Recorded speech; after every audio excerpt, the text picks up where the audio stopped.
C'est bon pour vous? Ok, bon bah, je peux commencer. Ouais. Bonjour à toutes et à tous. Je tiens tout d'abord à vous remercier de vous être rendus présents aujourd'hui pour la présentation de l'agroécologie par AVSF, donc Agronomes et Vétérinaires sans frontières. Je vais commencer, je vais me présenter. Donc, je m'appelle Héloïse Fagot, je suis de la promo 56 et je suis la présidente du GEDAM.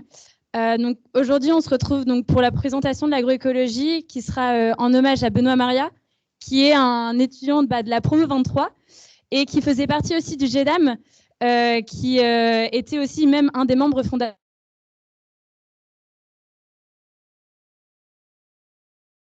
Étudiants et solidaires, d'où un acronyme Groupement d'étudiants pour le développement de l'agriculture dans le monde.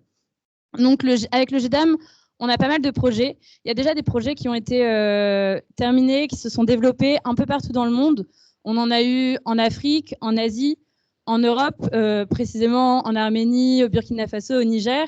À Madagascar, notre dernier projet a été terminé il y a 2 ans, ou au Togo, il y en a un actuellement en cours. On fait aussi pas mal de projets dans la métropole lilloise, dans l'agriculture urbaine. On a fait des maraudes avec les récoltes de nos potagers, des ateliers pédagogiques avec des écoles primaires ou encore des jardins participatifs avec des foyers de femmes ou d'immigrés en réinsertion. Et donc, en ce moment, on a des projets, le projet au Togo, qui a commencé il y a 2 ans et en collaboration avec des associations locales, un groupement de femmes d'un village qui s'appelle Zogbepime ou des étudiants agronomes comme nous au Togo et des ingénieurs agronomes aussi. Et le but de ce projet, c'est de travailler avec les femmes et les étudiants et les ingénieurs, de fusionner nos connaissances et afin d'avoir des meilleurs rendements, de créer une ferme agroécologique et de sortir un revenu pour les femmes et qu'elles soient en autosuffisance alimentaire.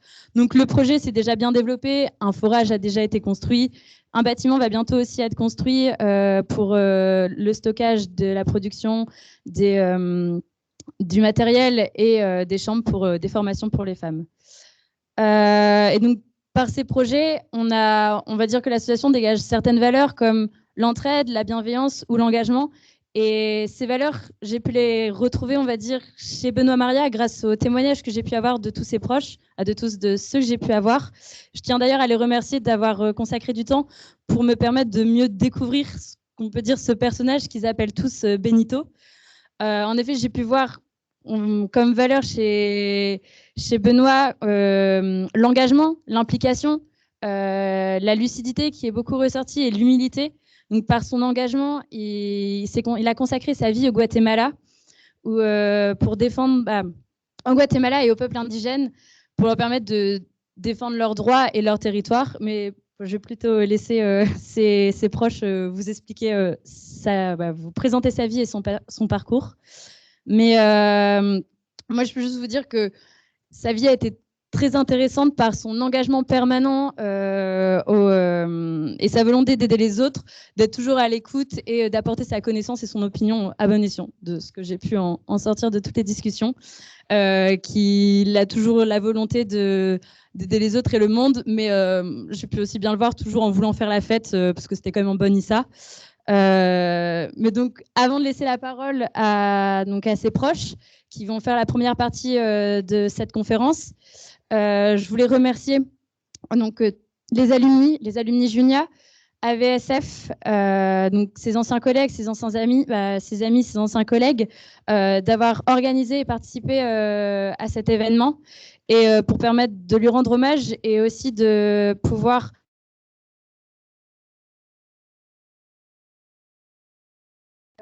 sur notre monde professionnel, parce que on arrive dans des études où il faut penser aussi à après. Ça permet d'avoir un autre projet pro présenté, on va dire. Et donc la première partie de cette conférence sera par ses proches, par des témoignages sur son parcours, sur sa vie. Et la deuxième sera par AVSF sur la présentation de l'agroécologie et des actions menées en Amérique du Sud. Donc je vais vous laisser la suite avec Jérôme.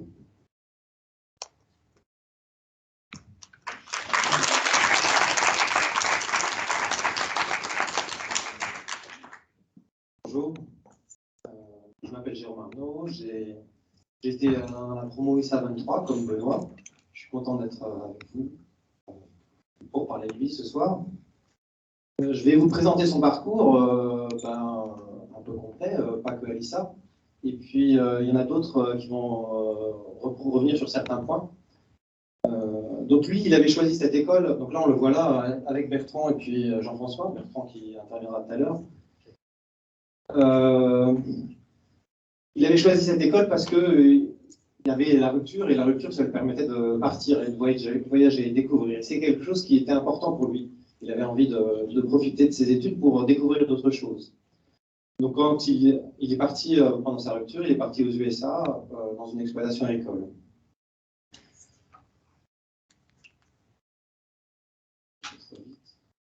Donc, il ressemblait à un étudiant comme un autre. Il aimait le foot, il s'intéressait à ce qui se passait dans le monde. Et on écoutait la radio, on écoutait particulièrement Radio France Internationale qui fonctionnait à cette époque-là.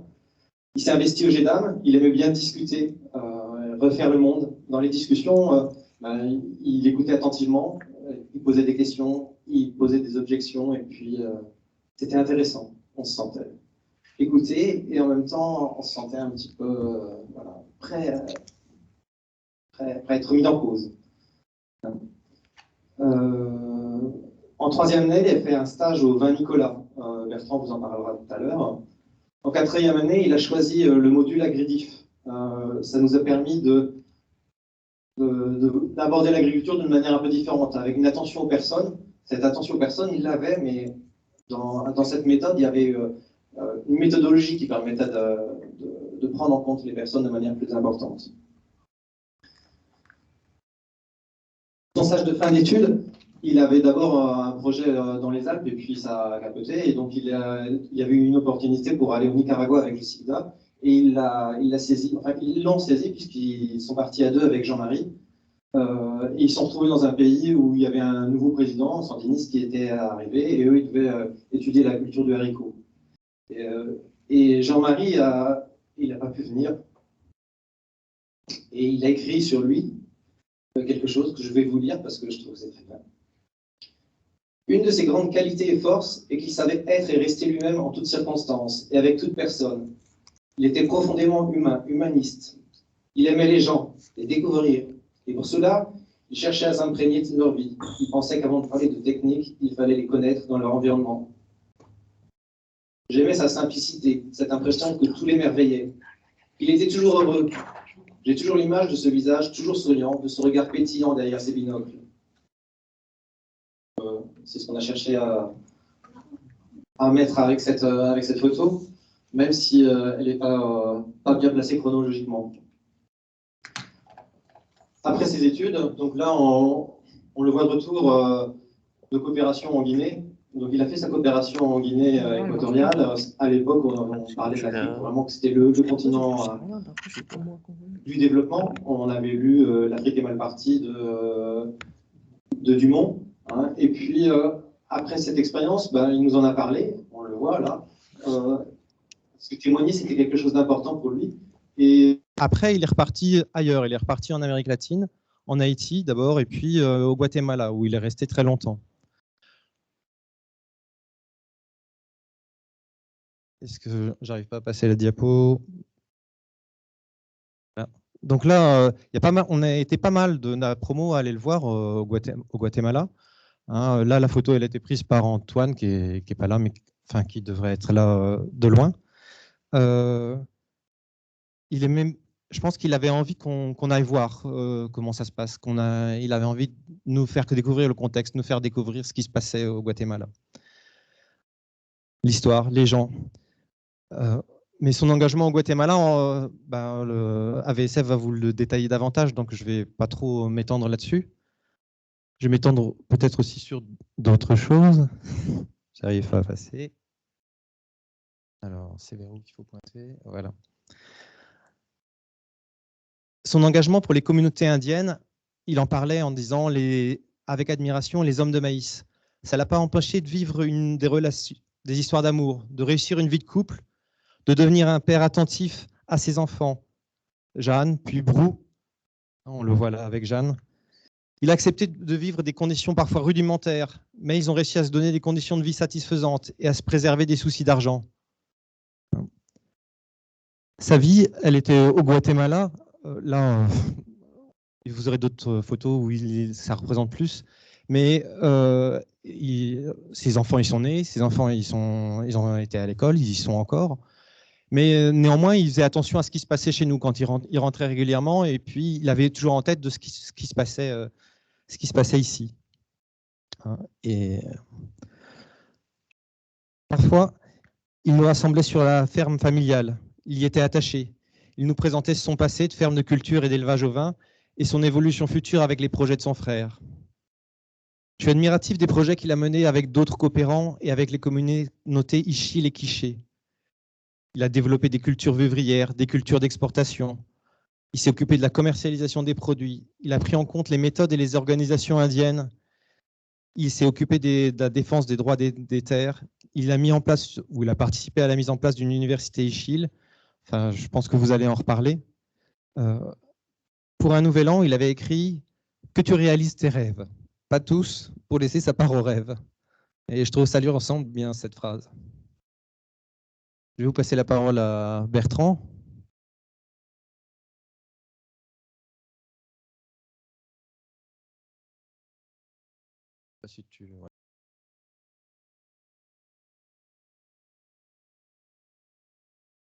Bonjour, merci d'être aussi nombreux pour penser, reparler un petit peu de Benoît. J'ai eu la chance de rencontrer et découvrir Benoît à l'ISA, et ça a vraiment été des années magnifiques, des années de partage, et longtemps après, on a continué à se voir. Pour fixer un peu le contexte, c'était des années où nous étions bercés par des valeurs d'humanisme, l'universalisme et le multiculturalisme. Un monde ouvert où tout nous semblait possible. C'est bizarre de le dire comme ça aujourd'hui, mais c'est vraiment ce que nous ressentions à ce moment-là. Nous étions une grande bande de copains et nous étions jeunes. Le monde s'offrait à nous pour mieux le découvrir. Je vais vous parler de 2 expériences partagées avec Benoît. 2 expériences, on aurait pu en présenter d'autres. La première est celle d'une étude de cas, où il fallait accompagner un exploitant dans un projet avicole. Était-il judicieux de le faire? Où le faire? Avec quel partenaire le faire? Ce qui m'avait surpris dans la réflexion que nous avions conduite, c'était au-delà du technique et de l'économique, la place que Benoît réservait à l'humain. Il était important d'avoir un projet qui soit en phase avec l'exploitant et de choisir des partenaires qui ne soient pas forcément les plus beaux et les plus forts, mais ceux avec qui la part de risque était mesurée et avec qui les marges seraient les mieux réparties. Dans une filière très intégrée comme la production de volailles, il fallait que l'exploitant ne soit pas un pion, mais un acteur, un maillon. Notre conseil s'orientait dans ce sens, et Benoît ne s'en cachait pas. On sentait chez lui déjà des valeurs fortes de partage. Aussi, cela nous a valu une invitation au restaurant par une maison d'aliments qui nous a fait miroiter une embauche à la sortie de l'ISA, en contrepartie d'une révision de notre conseil à l'exploitant. Benoît n'était pas corruptible, vous en doutez bien, et nous avons tout de même profité d'un bon repas. Voilà. Quelques années après notre sortie de l'ISA, Benoît avait pris des nouvelles de l'exploitant, chez qui nous étions intervenus, et de sa satisfaction quant au choix qui avait été fait. Benoît était déjà très impliqué, au sens responsable de la chose. La notion de conseil, d'accompagnement, n'était pas quelque chose qui était instantané, mais c'est quelque chose qui avait du sens, qui devait avoir du sens et qui pouvait avoir des implications dans le temps. Et ça, il en avait profondément conscience. Voilà. Notre expérience partagée, c'est le stage de 3e année que nous avons fait chez un caviste connu, les Vins Nicolas. Nous nous sommes retrouvés à gérer un magasin pendant 6 semaines à Paris, entre la butte Montmartre et Pigalle. Vous imaginez un petit peu, rue des Abbesses. Nous étions dans un environnement complètement extraordinaire pour nous, complètement décalé par rapport à ce qu'on le connaissait, avec une clientèle d'une diversité folle.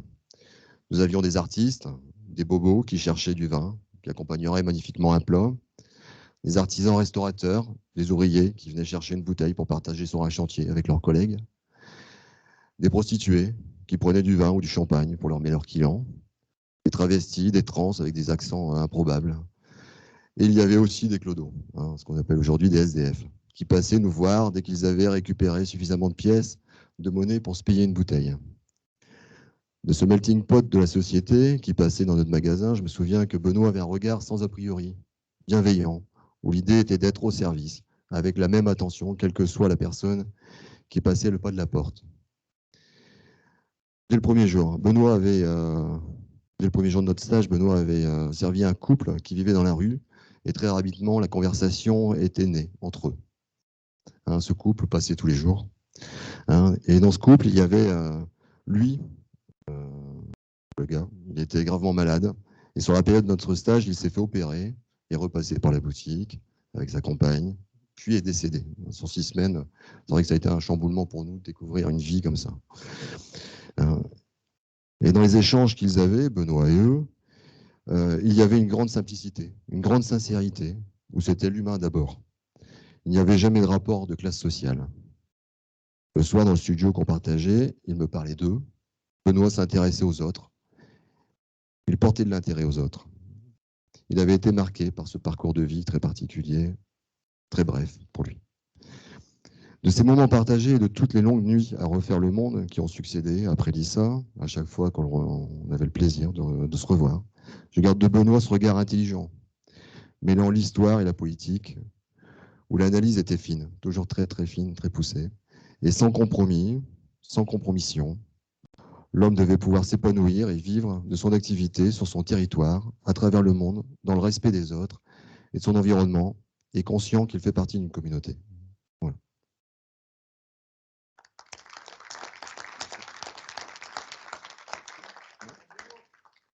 Et à Bruno.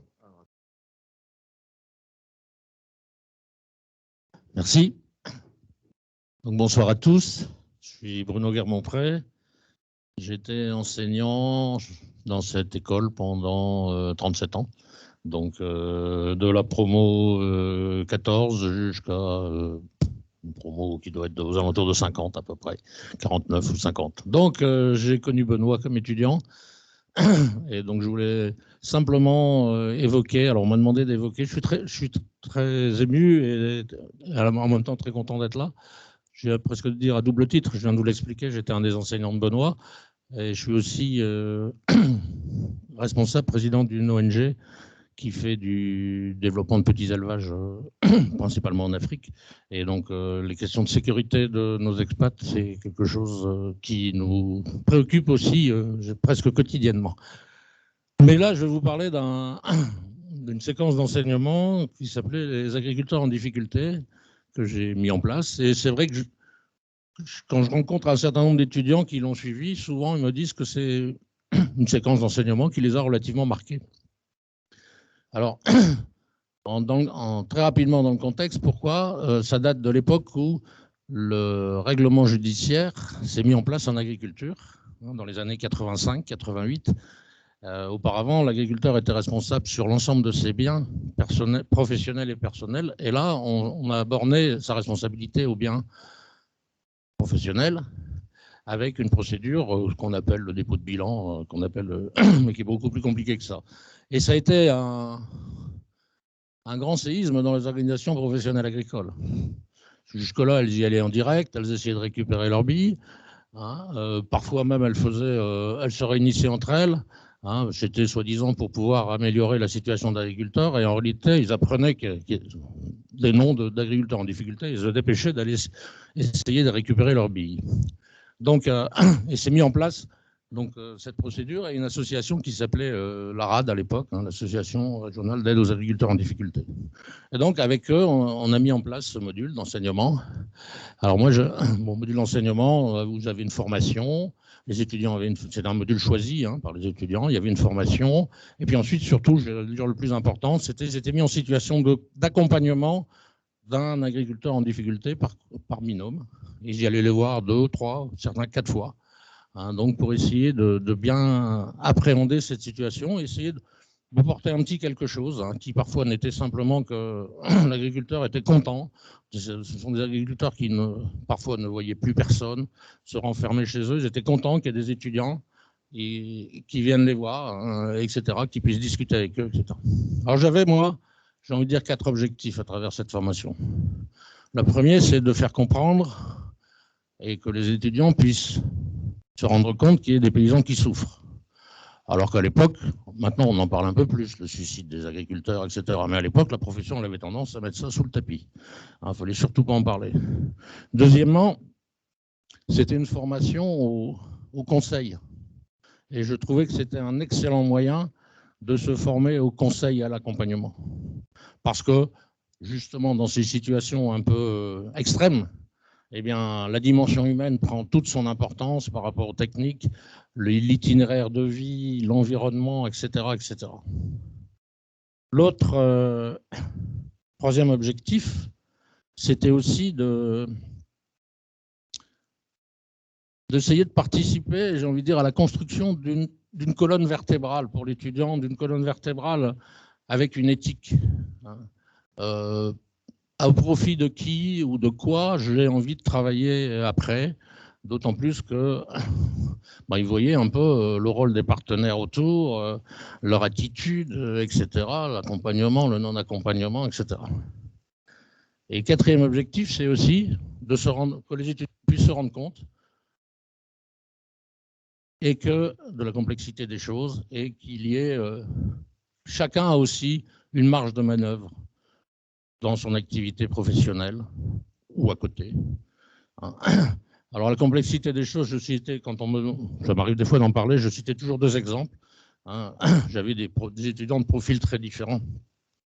Je me rappelle d'une étudiante qui est arrivée en disant, au début, la première séance, on travaillait sur la représentation qu'ils avaient des agriculteurs en difficulté.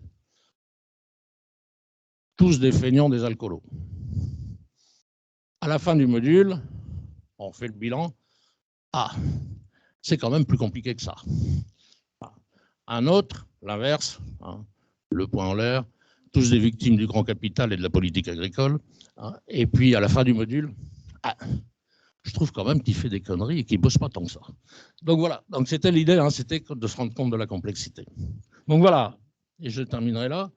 Alors, je vais vous dire, je n'ai pas de souvenir précis de Benoît dans ce module, j'en ai dans d'autres occasions, parce que ça faisait partie des étudiants avec qui, parfois, lors de voyages d'études, de petits voyages d'études, etc., effectivement, comme disait Bertrand, autour d'une bière, on refaisait le monde. Il y a d'autres souvenirs qu'on ne peut pas raconter forcément non plus ici, dans ce genre d'assemblée. Mais ce que je voudrais dire, si à travers ces 4 objectifs, et tout compte fait qu'on retrouve dans vos témoignages, j'ai pu, j'ai envie de dire, concourir à 2 ou 3% de la colonne vertébrale de Benoît, eh bien, je n'ai pas raté ma carrière d'enseignant. Voilà.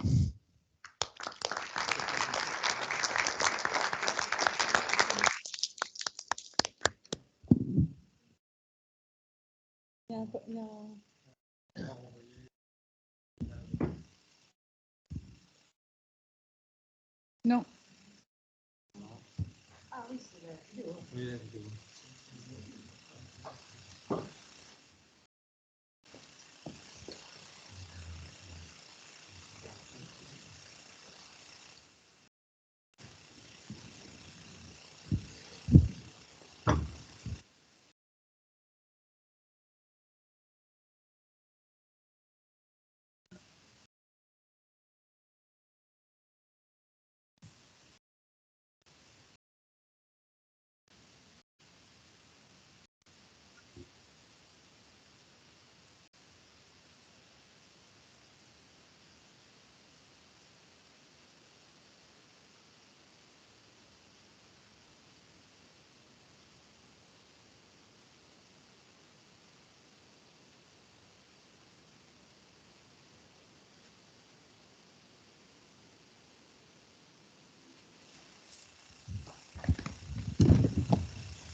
Bonsoir à tous. Donc, j'ai la charge de poursuivre. C'est pas facile pour nous, mais voilà. Donc, moi, je voulais vous parler de Benoît. Benoît, qui, pour moi, c'est quelqu'un qui a marqué ma vie. Et je pense que tous les copains de promo, c'est un peu la même chose. C'est vraiment une personnalité qui pouvait marquer, qui marquait les gens par par son comportement, par ses choix, par plein de choses, son humanisme. Donc d'abord, vous avez une petite... voilà. Oui, c'est ça. Donc, ce type de personnes, quand vous les rencontrez, elles vous marquent à vie parce qu'ils sont différents de vous, ils sont un petit peu hors normes. Lui, il a fait des choix particuliers à un moment où on était plus les ingénieurs, c'était l'élite de demain, on allait gagner plein d'argent, on allait faire plein de choses. Et ben, lui, il a fait un choix. Il a fait un choix d'aller dans l'humanitaire, d'aller au Guatemala avec AVSF. À l'époque, ça s'appelait VSF. Il est parti dans un pays étranger, loin de sa famille. Ça n'a pas été facile tous les jours, je pense. Il ne vivait pas toujours dans un grand confort. C'était quand même parfois très rustique, pour ne pas dire quand il était à Nébar. Ben, ça, c'est des images de Nébar, par exemple. Donc, c'était sa vie de tous les jours. Et pourtant, quand on allait le voir, il était heureux, il voulait participer. Et puis, moi, je suis allée le voir, il avait peut-être 1 an ou 2 ans au Guatemala. Il savait déjà vous raconter plein de choses. Il pouvait parler de Guatemala, des Mayas pendant des heures sans vous barber. Parce qu'il s'intéressait aux autres, il s'intéressait à ces Indiens qui, là, c'est un marché, bon, c'est pauvre, c'est par terre. Et il était capable de vous dire tel Maya, voilà, tel Indien, il a fait partie de la guérilla parce qu'il était dans une zone de guérilla. Il a été ensuite récupéré dans l'armée pour qu'on lui dise, pour qu'il dise à l'armée, celui-là, c'était quelqu'un de la guérilla, ainsi de suite. Voilà, les conditions rustiques, là, c'était sa salle de bain à l'époque. Donc, c'est ça. Il pouvait vous parler de certaines coutumes. Moi, je sais qu'il m'avait emmené lors d'une dévotion au saint, où en fait, le chaman, il faisait boire et fumer les statues qui avaient plus fait l'allure d'une statue. Mais enfin, voilà. Et il pouvait vous parler de ça pendant plein d'heures. Il pouvait parler du maïs, de la culture du maïs. Je me souviens, à chaque altitude, il y a une variété de maïs. Nous, on n'a rien à leur apprendre sur le maïs. C'est eux qui pourraient nous apprendre. Ils savent cultiver le maïs bien mieux que nous.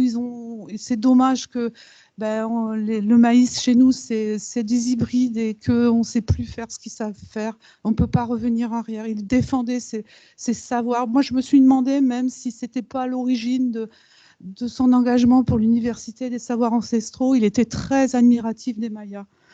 Il était très au courant des problèmes sociétaux. Moi, je me souviens qu'il y avait une image de la reproduction du cochon, et pour expliquer pour la reproduction du cochon, puis il s'en servait aussi pour les femmes mayas, les femmes indiennes, pour leur expliquer ce que c'était la contraception, et comment on faisait des enfants, parce qu'ils avaient plein d'enfants, ils en voulaient moins. Et l'Église, qui était assez présente au Guatemala, elle refusait la contraception. Voilà, c'était tout ça. Il était aussi...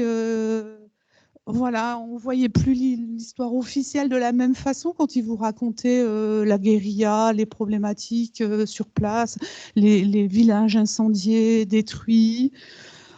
Benoît, il s'intéressait aux autres, ça, Bébert l'a bien dit, c'était quelqu'un qui écoutait, qui savait écouter, on pouvait être différent de lui et il savait vous écouter. Par contre, à côté de ça, c'est pas du tout le type qui faisait attention à l'image qu'on pouvait avoir de lui. Enfin, il faisait attention. Je veux dire, c'était pas, il s'en foutait de la mode. Il était nature. C'était vraiment pas c'était pas le gars en costume cravate. Il en avait rien à faire. Mais il aimait les gens. Il était vraiment. Enfin voilà. Il pouvait vous parler. Alors oui, on parle toujours de l'agroécologie. Bon, il est parti faire du développement. C'est des cultures vivrières, mais il savait aussi vous parler, ça, Bébert l'a dit aussi, ou je ne sais plus, Jérôme, de la ferme de ses parents. Il était très fier. Il nous avait raconté que Pasteur, combien de fois il ne nous l'a pas raconté, que Pasteur était intervenu sur la maladie du charbon dans les brebis. C'est dans cette ferme qu'il a trouvé ce qui se passait. Il était fier de son frère, de ce qu'il faisait, et ainsi de suite. Et puis voilà, quand il venait, tout d'un coup, moi je l'ai vu il y a 3-4 ans, la dernière fois, tout coup de fil à la maison. J'étais toute seule, j'allais bientôt partir en vacances. Mes enfants, mon mari y était parti, je devais les rejoindre. Je passe ce soir ou demain, je ne sais plus. Ce soir, t'es là? Oui, je suis là. On s'est couché, je crois qu'il était 3 heures du matin. Lui, il partait à Barcelone rejoindre Anna. Moi, je devais partir, je crois, à Metz pour rejoindre ma famille. Et on a refait le monde. On a parlé de la famille, on a parlé des copains. Ils savaient mieux que moi ce que certains étaient devenus. On a reparlé du Guatemala, de son boulot au sein d'AVSF, de ses enfants, de nos enfants. Voilà. Ben, c'était Benoît et il refaisait le monde. On a parlé politique aussi. C'était quand même quelque chose. Après, il savait écouter, il n'imposait pas ses idées. Moi, je ne l'ai jamais vu se mettre en colère. Alors, je pense que peut-être qu'à certains moments, il s'est mis en colère, son truc, mais il essayait de convaincre. Je crois qu'à la fin, il était un peu plus radical chez les Mayas. Mais voilà. Chez nous, on pouvait discuter de tout, on savait s'écouter, et puis avec nous, et puis il était... Voilà.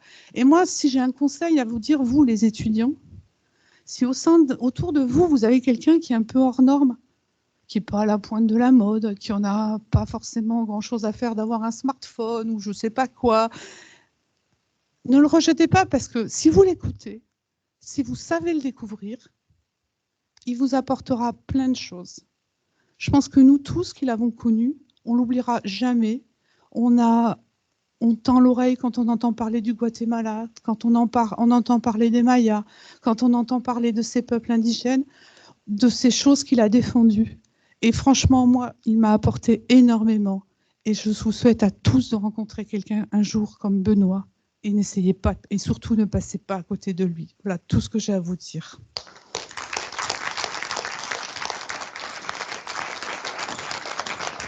Merci beaucoup. Merci beaucoup pour tous ces témoignages en parole, en images et en vidéo qui ont pu vraiment, je pense, remémorer des bons souvenirs pour beaucoup d'entre vous et pour les autres qui n'ont pas pu le connaître, de découvrir un peu son quotidien, que ce soit au Guatemala et un peu qui il était en tant qu'ancien ISA. Peut-être essayer de se projeter ou je ne sais pas. Maintenant, je vais laisser la parole à Frédéric Apollin et à Michel Prost, représentants de AVSF, pour leur présentation sur l'agroécologie et les actions menées au Guatemala.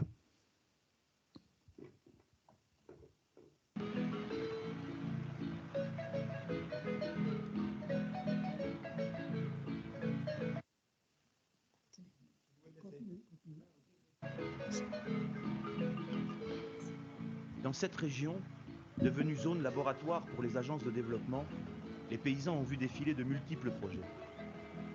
La priorité de l'équipe de VSF, c'est la formation des paysans. Leur action s'inscrit dans la durée et repose sur des méthodes participatives et la recherche, à travers l'échange, de nouveaux chemins, plus justes. Lo que queremos es que la gente ya toma empieza a entender que sean los encargados. Ce que nous voulons, c'est que les gens commencent à comprendre que ce sont eux qui sont responsables de leur futur, qu'ils peuvent décider, qu'ils peuvent choisir leur futur. Pour ça, tout ça se fait dans la discussion. Nous avons d'autres systèmes de vie, de développement et tout ça. De desarrollo y todo eso, ellos tienen el suyo, pero que eux, ils ont leur. Mais il y a toujours beaucoup d'échanges. À la fin, ce qui va rester le plus, c'est que les gens soient formés. Après, quelle orientation vont-ils prendre? Nous devons rester très modestes. L'objectif n'est pas de savoir si dans 5 ans il va rester quelque chose.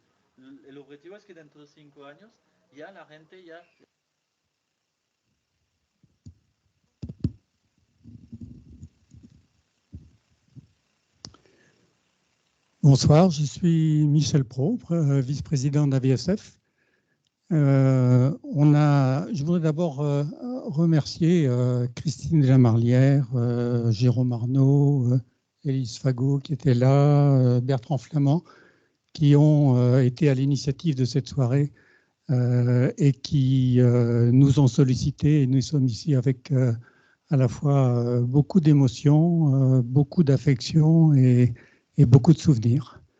Alors, on a beaucoup parlé d'AVSF ici, et il nous a semblé que c'était utile peut-être pour commencer de dire ce qu'était AVSF. Alors, je vais dire une fois en dehors de l'acronyme, Agronomes et Vétérinaires sans frontières, et ensuite on parlera d'AVSF.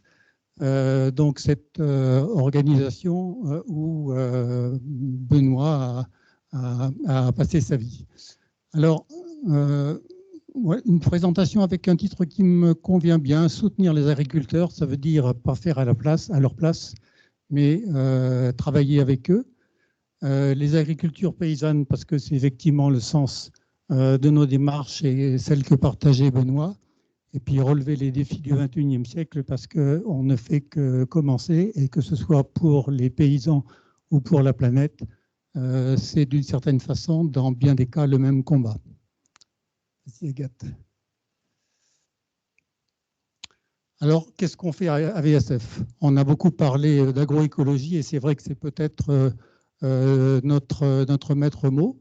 On y travaille aussi sur la santé animale, et de façon peut-être un peu plus originale sur la santé, l'élevage, santé animale et santé publique vétérinaire.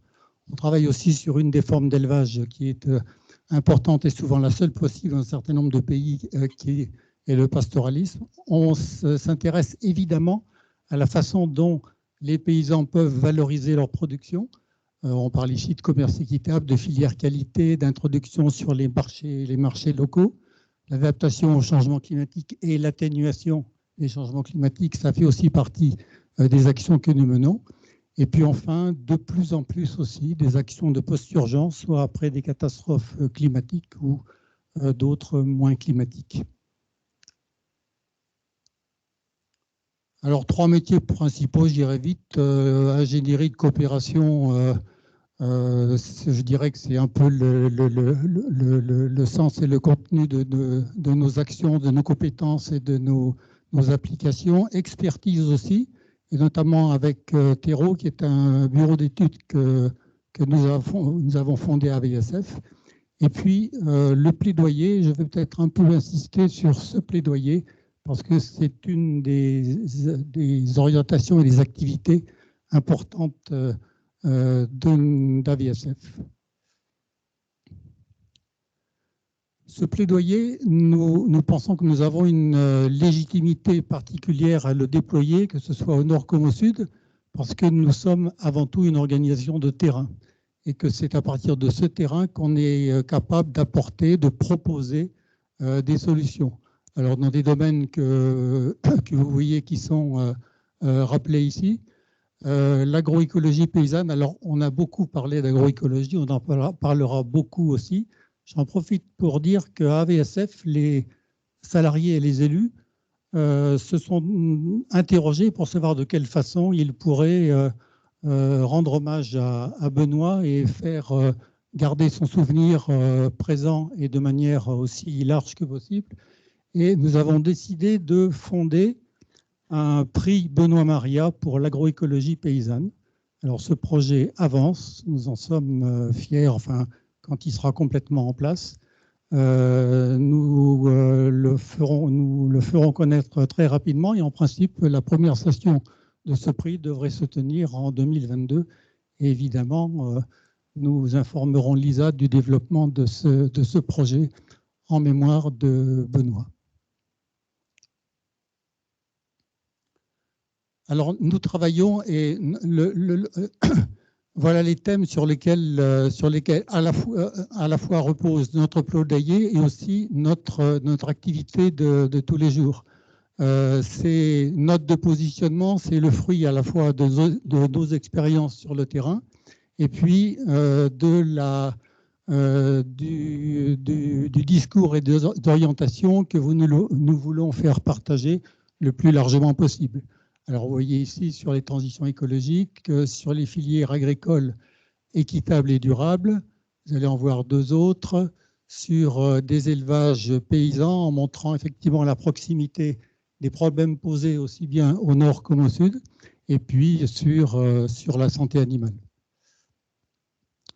Alors, outre ces notes de positionnement, à la fois pour des questions pratiques et puis d'orientation politique, on travaille aussi sur dans des domaines sur lesquels nous avons suffisamment d'expérience, à la fois pour former ceux qui travaillent pour les paysans et pour les paysans eux-mêmes, leurs organisations.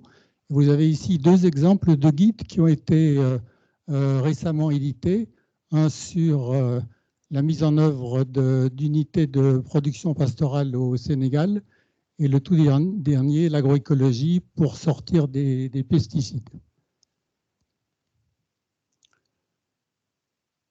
Notre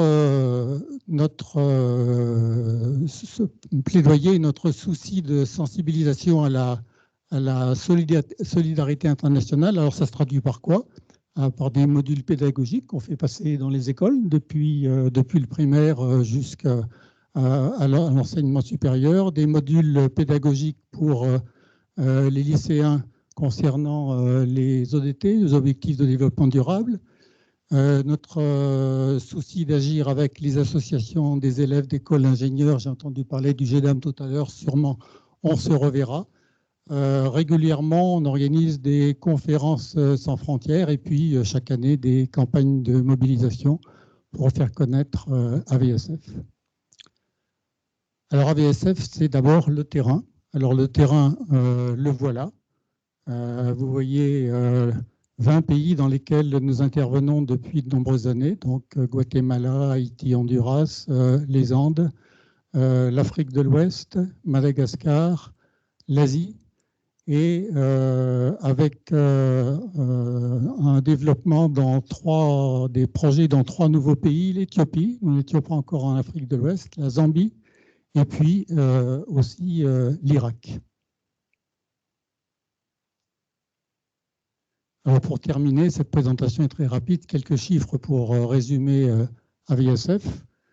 Donc 59 projets de développement avec un budget autour de 20 millions d'euros, qui était un peu plus faible l'an dernier, vous imaginez pourquoi. Nous travaillons systématiquement avec des partenaires locaux dans tous les pays de coopération. Et nous avons 280 salariés, donc 280 professionnels, dont 85% qui sont issus des pays dans lesquels nous travaillons. Et je voudrais terminer là-dessus avec un mot de moi en tant que bénévole et en tant qu'élu. Nous, élus bénévoles, nous sommes très fiers de nos salariés. Nous sommes fiers de nos salariés à la fois de la compétence qu'ils déploient pour les paysans et leurs organisations pour lesquelles nous travaillons, mais aussi pour leur engagement.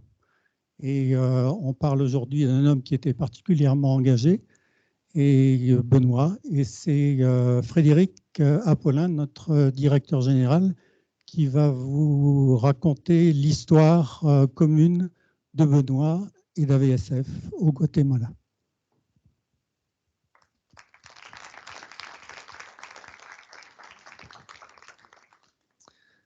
Donc déjà, nous aussi, les salariés, on est très fiers de nos élus qui nous accompagnent merveilleusement bien dans cette action. Bonjour, je m'appelle Frédéric Apollin, je suis donc le directeur de Agronomes et Vétérinaires sans frontières. Et je vais essayer, non pas de vous faire un cours sur l'agroécologie, je crois qu'il y a d'excellents profs ici à l'ISALIL, donc on va laisser les profs faire leur boulot, mais plutôt vous raconter le parcours de Benoît et vous montrer combien il a été pour nous un infatigable militant, on va dire ça, mais aussi un professionnel extrêmement compétent dans les domaines que Michel vous a présentés, et notamment dans notre conception de l'agroécologie, qui est une conception à la fois technique, mais aussi sociale et politique. Merci Agathe. Alors, on ne peut pas parler de Benoît sans parler un tout petit peu du Guatemala. Certains y ont voyagé, j'entends que certains d'entre vous y ont voyagé. Je salue les frères de Benoît qui sont ici présents, et vous avez aussi, je crois, voyagé au Guatemala. Et parler aujourd'hui du Guatemala. Alors, je ne vous parlais pas du Guatemala dans lequel Benoît est arrivé il y a 25 ans ou 30 ans, mais du Guatemala d'aujourd'hui, et surtout pour vous dire que pas grand-chose n'a changé. Vous avez là quelques chiffres qui illustrent la situation de ce pays pour lequel Benoît a donné tant d'énergie et sa vie.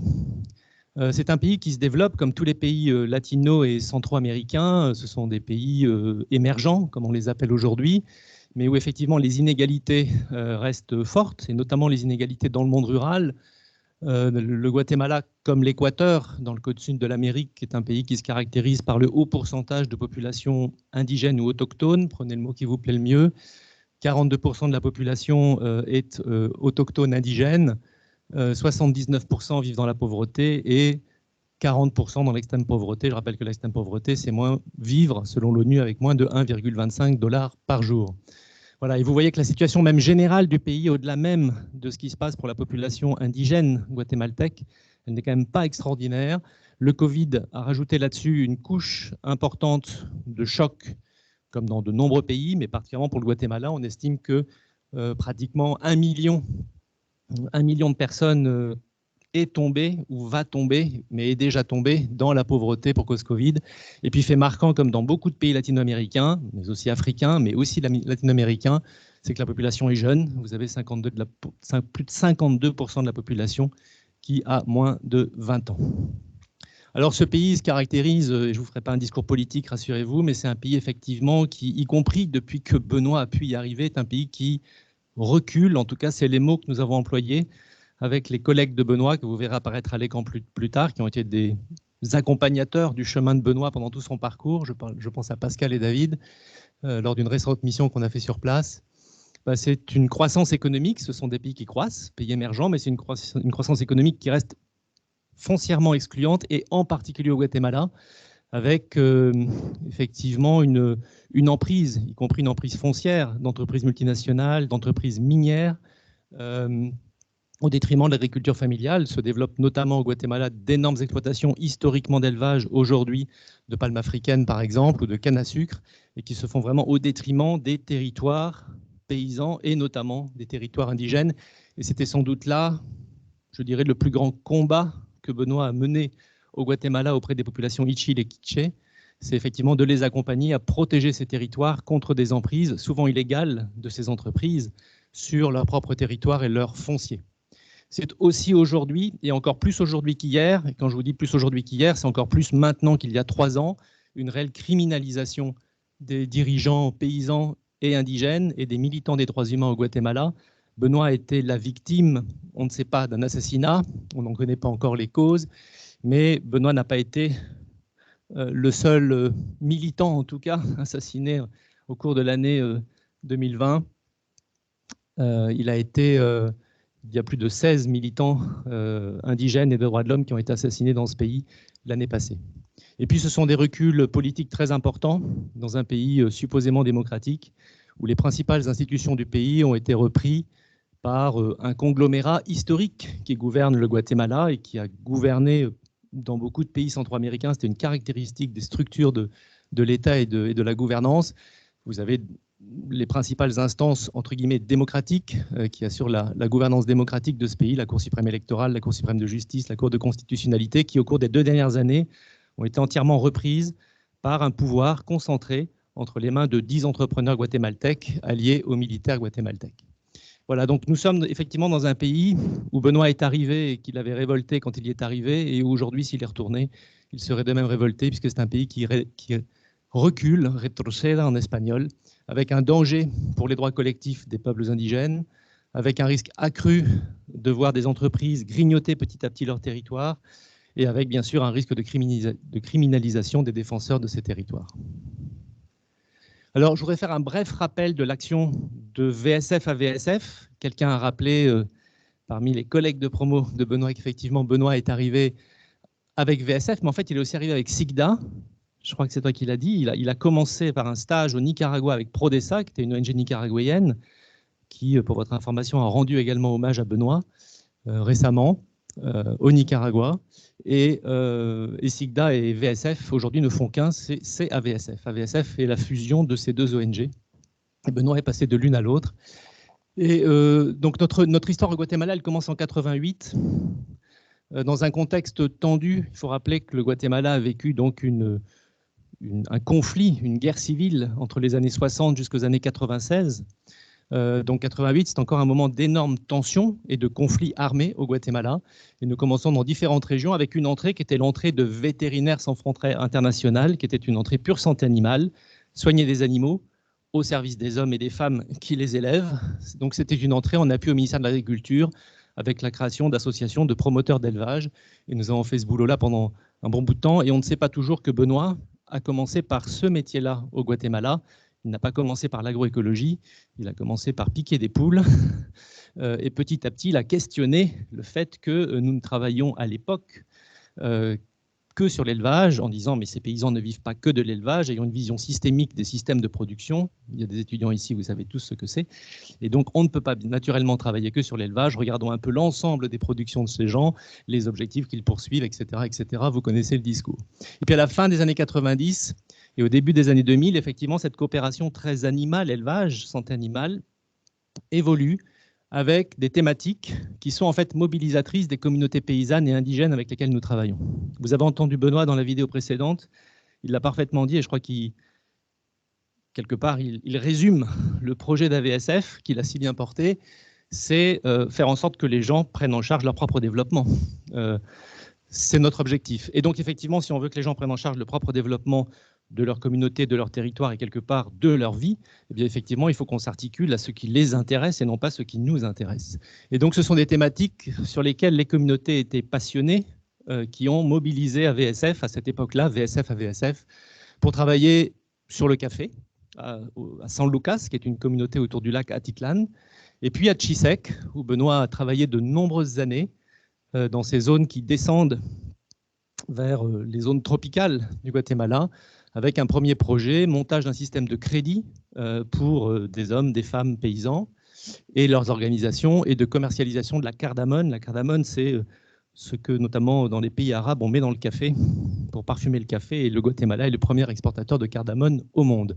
Donc une approche qui est essentiellement appuyée aux organisations paysannes, aux organisations indigènes, sur des filières, café, cardamone, qui intéressent naturellement principalement les gens, puisque c'est derrière leur revenu, en plus d'avoir leur culture vivrière. Et puis depuis 2006, et Benoît a énormément contribué à cette évolution, nous sommes passés d'une coopération très thématique, élevage, filière, à une coopération plus sur la question des droits, en se rendant compte effectivement de cette évolution que je vous ai décrite du Guatemala d'aujourd'hui, mais qui était celle du Guatemala d'hier, une expropriation des communautés paysannes et indigènes de leur propre territoire, des menaces sur leur foncier. Donc oui, travailler l'élevage, travailler la cardamone, travailler le café, c'est très bien, mais encore faut-il pouvoir garder la main sur son territoire, encore faut-il pouvoir vivre et assurer sa souveraineté alimentaire et sa sécurité alimentaire de son territoire. C'était l'enjeu de notre coopération depuis 2006 et ça le reste, avec tout un travail d'appui aux organisations indigènes sur du cadastre communautaire participatif, donc que les gens s'approprient leur territoire en construisant leur propre cadastre pour pouvoir le défendre auprès des autorités régionales et nationales guatémaltèques, avec un travail sur la diversification agricole et l'agroécologie, parce que défendre son territoire, c'est aussi montrer qu'il peut produire, et qu'il peut produire pour assurer la sécurité alimentaire des populations, et y compris pour fournir les marchés. Donc un travail parallèle de mise en place des marchés locaux, et tout cela soutenu par une volonté de récupérer les autorités indigènes traditionnelles. Alors on dit récupération en espagnol, le mot est mal choisi en français, on ne récupère pas, mais on essaye de revitaliser des autorités traditionnelles indigènes qui existent historiquement et de tout temps au Guatemala, qui sont reconnues par la Constitution guatémaltèque. La Constitution guatémaltèque reconnaît des mairies, mais elle reconnaît aussi des autorités traditionnelles indigènes. Et donc l'idée de notre coopération au Guatemala, c'est d'appuyer ces communautés indigènes et leurs organisations à revitaliser ces autorités pour qu'elles défendent mieux leurs droits, y compris jusqu'à la justice quand il s'agit de procès sur des questions foncières. Et puis nous le verrons ensuite, et on l'a dit, c'est le thème qu'a évoqué Benoît dans la petite vidéo que vous avez vue avant, la formation et le travail de Benoît a un peu culminé avec cette création d'une université originale, comme il y en a d'autres en Amérique latine, mais effectivement qui s'appuie sur les savoirs ancestraux et qui permet à des jeunes de s'approprier des savoirs ancestraux transmis par leurs pères et leurs parents, et en même temps de les confronter au savoir scientifique actuel. Voilà, alors une petite carte pour ceux qui ne connaissent pas du tout le Guatemala. Vous resituerez ici les zones où nous avons travaillé, où nous travaillons encore aujourd'hui. Une coopération qui a commencé à la frontière avec le Mexique, puis ensuite les zones Ixil et Chisec, donc population Ixil et Quiché, communautés indigènes avec lesquelles nous travaillons toujours aujourd'hui. Puis ensuite, dans la Sierra centrale du Guatemala, les zones de Totonicapán ou de San Lucas, autour du lac Atitlan, qui sont aussi des zones d'altitude et indigènes. Alors, je ne vais pas vous faire donc un cours sur l'agrologie, je vais vous, à travers quelques photos, vous restituer le parcours de Benoît. Là, ça recoupe des photos qu'on a déjà vues auparavant. Ça, c'est l'arrivée de Benoît dans l'équipe de San Lucas,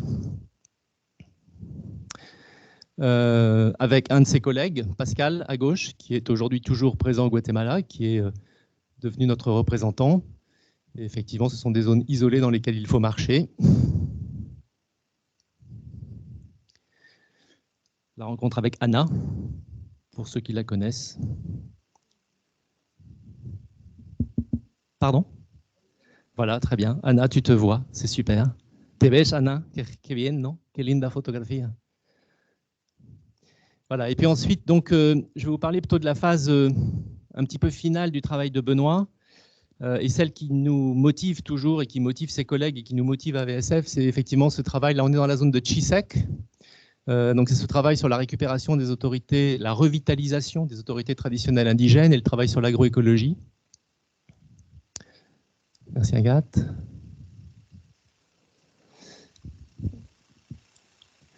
Vous avez ici ce qu'on appelle, ce que nos collègues appellent le dibujo verde. Donc Benoît était je dis parce qu'il a été accompagné par d'autres collègues, mais il en a été sans doute le promoteur de la naissance d'une ONG. Michel l'a rappelé, nous travaillons toujours avec des partenaires locaux. Notre travail n'est pas de faire, mais d'appui à faire. Donc nous soutenons des structures locales, sociétés civiles, organisations indigènes, ONG, etc.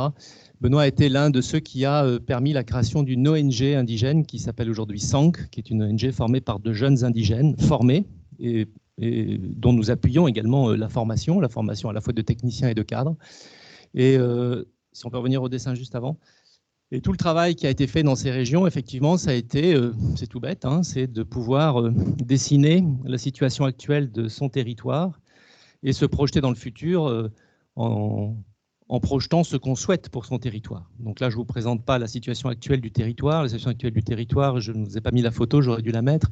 C'est un territoire qui est effectivement grignoté par des haciendas d'élevage, par des entreprises d'huile de palme et par l'industrie minière. Et le paysage projeté par les communautés Kikché de cette zone de Chisec, c'est ce que vous voyez là, c'est-à-dire c'est un espèce de petit paradis. On ne va pas détailler tout ce qu'ils ont dessiné, mais le premier pas du travail, c'est ça, c'est se projeter dans l'avenir et se dire comment on arrive à ça. Et ensuite, c'est un travail effectivement de promotion de l'agroécologie telle que Benoît l'a concevée et telle que nous la concevons à VSF. Donc l'agroécologie, c'est d'abord bien sûr des techniques et des pratiques. Ce n'est pas seulement un discours. L'agroécologie, elle doit nourrir, elle doit faire vivre des territoires, elle doit alimenter des marchés. Donc c'est de l'intensification agricole, et nous n'avons pas peur du mot intensification, lorsque l'intensification se base effectivement sur l'utilisation et l'optimisation des ressources naturelles des écosystèmes et leur non-dégradation. Et tout le système qui a été mis en place au Guatemala, promu par Benoît avec ses collègues, c'était les fameux concours paysans, qui ont été des pratiques utilisées dans beaucoup de projets AVSF, mais aussi d'autres structures aujourd'hui, qui permettaient quelque part de créer de l'émulation, c'est comme ça qu'on dit, de l'émulation paysanne, en créant des concours qui permettent, avec une gestion participative et des jurys participatifs, donc les communautés elles-mêmes passent de communauté en communauté pour évaluer les pratiques d'agroécologie et les techniques d'agroécologie employées par les uns et les autres, qui passent par les assolements, les rotations de culture, les intégrations agriculture-élevage, la valorisation, la préservation, la récupération de semences traditionnelles, etc., etc. Des critères extrêmement précis.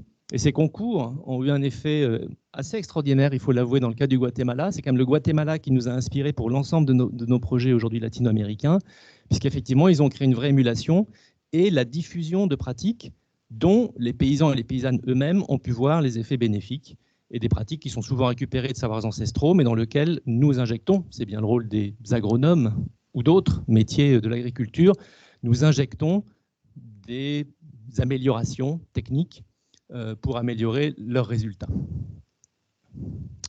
Donc c'est un travail qui est mené avec l'ONG SANC, vous voyez au centre Ernest Otzi, à droite de Benoît, qui est le jeune directeur, enfin à l'époque il était jeune, mais il est toujours aussi jeune, le jeune directeur de SANC, qui est toujours à l'œuvre malgré le choc qu'a vécu SANC avec le départ de Benoît, puisqu'ils ont vécu un compagnonnage long.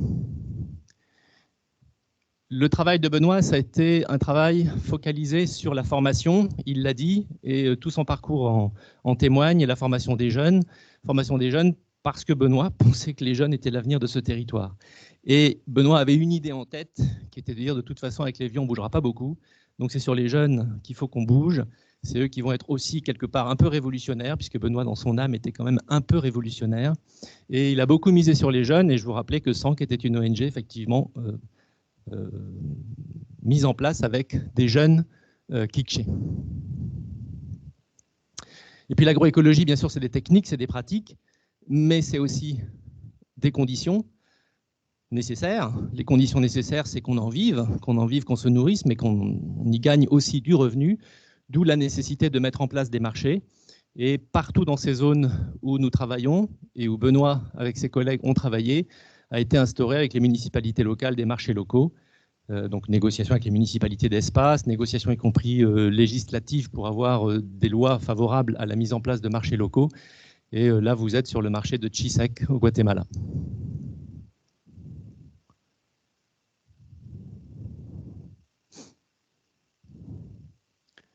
Voilà. Merci Agathe. Et puis, bien sûr, des conditions pour que l'agroécologie fonctionne. On l'a dit, c'est des marchés, mais c'est aussi des conditions d'accès au foncier et de défense du territoire. Et donc, effectivement, le gros du travail de Benoît, ça a été la revitalisation de ces autorités traditionnelles indigènes. Là, nous sommes non plus dans la région Chisec et Kekchi, mais nous sommes à Nebar, dans les zones Ixil.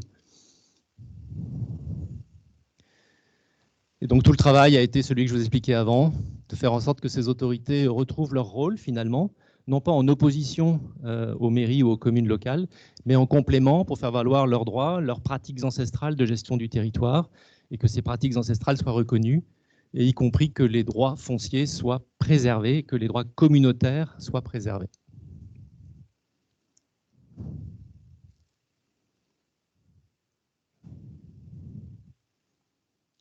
Alors on peut regarder cette toute petite vidéo qui a été faite extrêmement artisanalement, si elle marche, en passant la pub, si on peut, Agathe. Le magazine J'aime lire, c'est le magazine le plus lu en France. Si. Bon, ok, par les enfants, on ne passe pas la pub, on est désolé. Et toi là-bas, vas-y, dis-nous combien. Ça marche pas. Eh ouais, impressionnant, bon, c'est pas grave. Non? Mais pourquoi ça marche? Bah oui, pourquoi?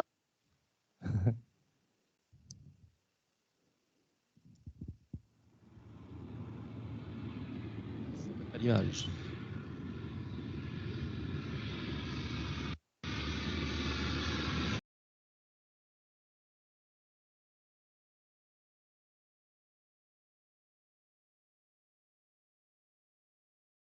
Si ça marche pas, c'est pas tragique. Hein.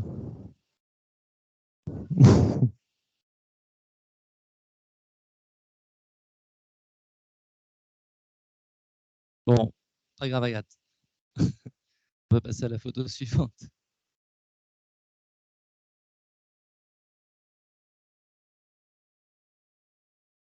Merci beaucoup. Et puis ce thème de la formation a effectivement culminé, on va dire ça comme ça, avec la création de l'université Ixil.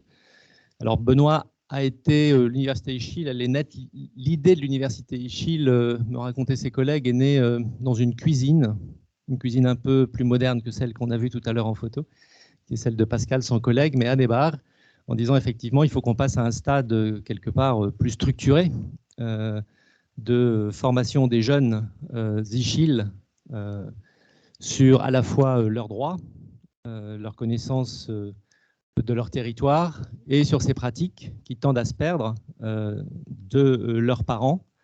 C'est le sens de l'université Ixil qui a été mise en place avec l'appui d'une autre ONG locale qui s'appelle Fundamaya, qui est pareillement une ONG pilotée par des Ixil. Et l'université Ixil aujourd'hui forme des promotions de jeunes sur un cursus qui est reconnu par l'État. Donc c'est un cursus tout à fait original et délivre des diplômes de techniciens à des jeunes Ixil en formation. L'université Ixil a été soutenue par AVSF pendant pratiquement 4 ans après sa fondation par Benoît et Fundamaya. Et aujourd'hui, elle est autonome, même si elle connaît quelques difficultés financières, mais elle est autonome et elle poursuit son travail de formation des jeunes avec diplômante. Donc là, cette photo un peu fameuse parce qu'on l'a reprise, enfin je pense que vous l'avez vue, elle a été reprise plusieurs fois après la mort de Benoît. C'est la cérémonie de remise des diplômes aux jeunes Ischil. Voilà, là vous voyez quelques-uns de ses collègues historiques, et notamment deux de ses collègues qui travaillent toujours au Guatemala, David, qui est tout en haut, là-haut, debout, et Pascal, que certains d'entre vous connaissent ici, et qui poursuivent ce travail avec beaucoup de force après ce qu'ils ont vécu. Voilà, si vous voulez en savoir plus, en tout cas, sur le travail de Benoît, encore une fois, on produit beaucoup. Benoît se méfiait beaucoup de la production. VSF est une ONG qui capitalise beaucoup, qui veut beaucoup produire pour diffuser et pour former et pour transmettre. Et Benoît se méfiait beaucoup de la capitalisation avec nos collègues de sang, qu'ils en avaient un peu peur. Et pourquoi ils en avaient peur? Parce qu'ils travaillaient sur des thèmes sensibles et que produire au Guatemala, c'est s'exposer. Et donc nous avons toujours été extrêmement prudents sur la production issue du Guatemala, et notamment un magnifique livre qui relate les combats sur le foncier, et toujours à ce jour non publié. Enfin, il est publié, pardon, mais il n'est pas diffusé, notamment dans cette période, et pour se protéger de ceux qui pourraient voir ce travail d'une mauvaise manière. Mais vous pourrez trouver dans ces quelques notes qui sont disponibles sur notre site des avancées écrites par Benoît lui-même sur le travail de sécurisation des territoires, ou sur des communautés en résistance. Ça date de janvier 2010. Voilà, et puis qui détaille ici, pour ceux qui lisent l'espagnol, j'espère qu'il y en a quelques-uns, tout le travail qui est fait sur les concours paysans et sur l'agroécologie, à la fois en termes de diversification et de mise en marché. Voilà, j'aurais juste terminé, enfin pas complètement terminé, pour vous dire qu'effectivement, ce 10 août, ce dessin, je ne sais pas si certains le connaissent, il est très vite apparu sur les réseaux sociaux après l'assassinat de Benoît. Ce 10 août a été effectivement une journée tragique pour beaucoup.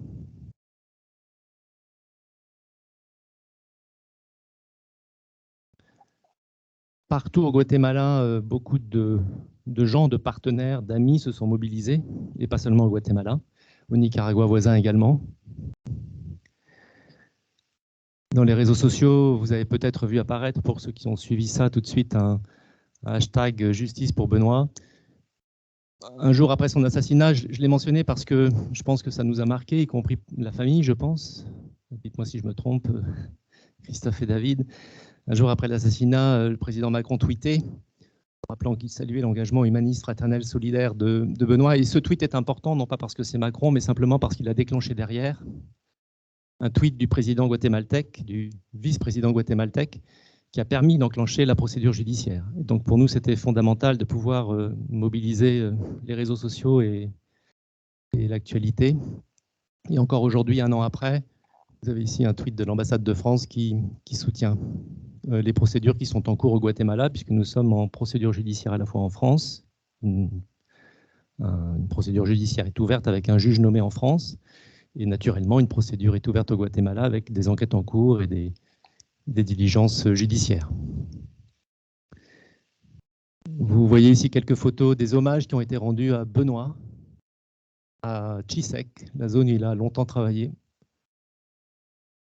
par ses collègues. Vous voyez ici des photos qui sont le deuxième enterrement de Benoît, puisque Benoît a été effectivement a eu des obsèques auprès de sa famille française en août, en septembre. Et puis, si je ne me trompe pas, 3 mois après ou 2 mois après, il a eu également des obsèques au Guatemala. Vous parliez tout à l'heure de chaman, il a eu des obsèques selon les rites des autorités traditionnelles indigènes. Et Benoît repose à la fois en France, mais aussi au Guatemala, dans 2 zones. Ses cendres reposent dans 2 zones qui sont des zones de rites célèbres à Chisek et à Nebar.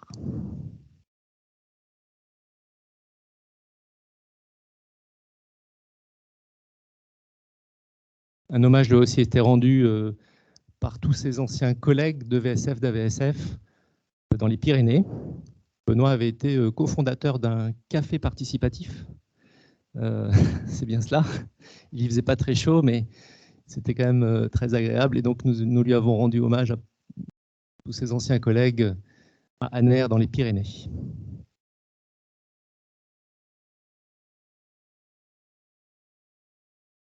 Et là, vous avez l'équipe de SANC, donc partenaire historique de Benoît, dans sa salle de travail où aujourd'hui Benoît est toujours avec eux.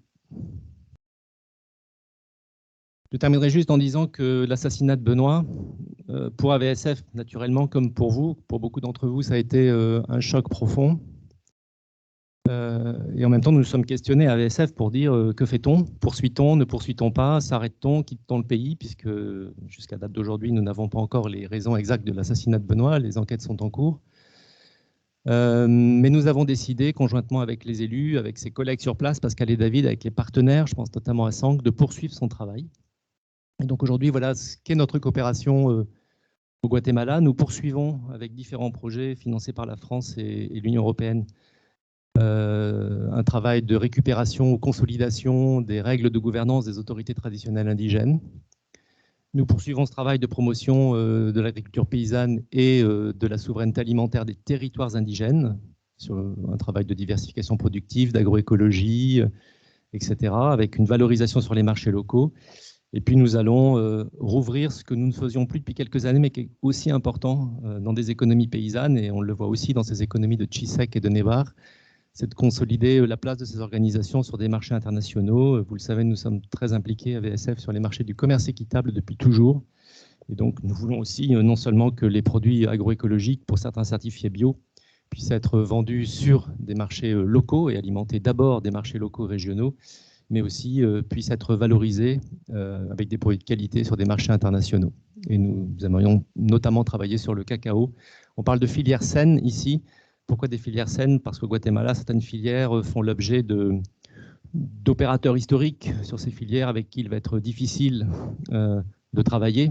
Et pour les organisations paysannes, ce serait des risques aussi de rentrer en conflit avec elles. On peut parler de la cardamone, on peut parler du café.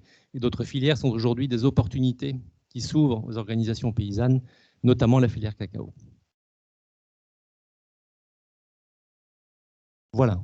Et vous avez montré tout à l'heure cette image, je crois, sur un premier diaporama qui illustre Benoît dans sa fameuse voiture, le zèbre. Merci à vous.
On a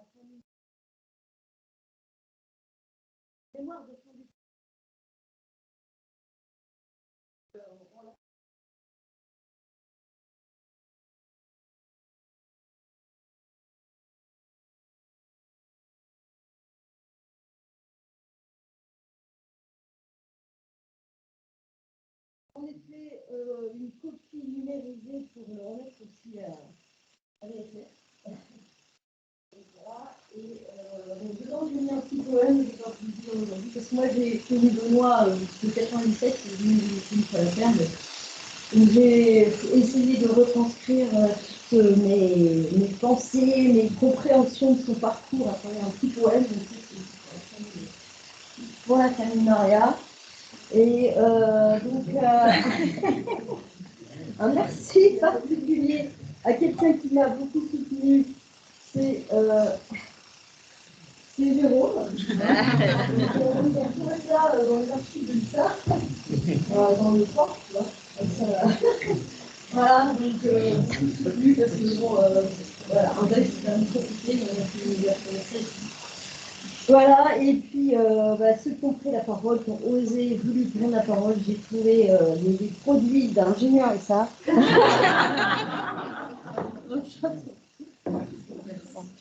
Et bon, voilà, c'est ce que j'ai trouvé. Voilà, donc merci à tous. Et donc, je voulais dire aussi que le GIDAM a mis une petite boîte pour eux là. Boîte à dons pour l'association. Bravo à tous ceux qui ont eu l'énergie, les mots, les images, la musique, les émotions. Ce n'est pas un exercice facile de retourner dans un lointain passé. Merci aux jeunes qui nous ont donc apporté leur enthousiasme, leurs compétences, leur perception de ce que Benoît avait fait avec la volonté de transmettre à leur tour. Et puis, pour les ISA 23, vous pouvez récupérer votre mémoire de fin d'études avant qu'il ne soit détruit, parce que ça prend quand même un petit peu de place. Donc, voilà. Donc, je vais peut-être laisser la parole à...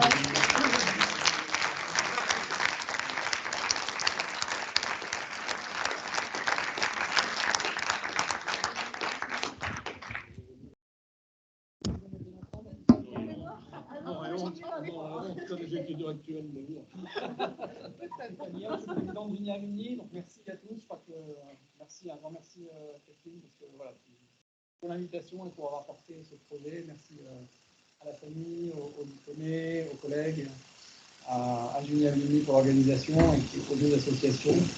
Un grand bravo, un grand merci à tous, parce que c'est un bel exemple pour nous tous sur le fond, la forme de ce que l'on fait, pourquoi on le fait, et là on a des personnes inspirantes. En tout cas, un grand bravo. Ce qu'on vous propose, c'est un peu d'amitié proposé par l'Uniamini.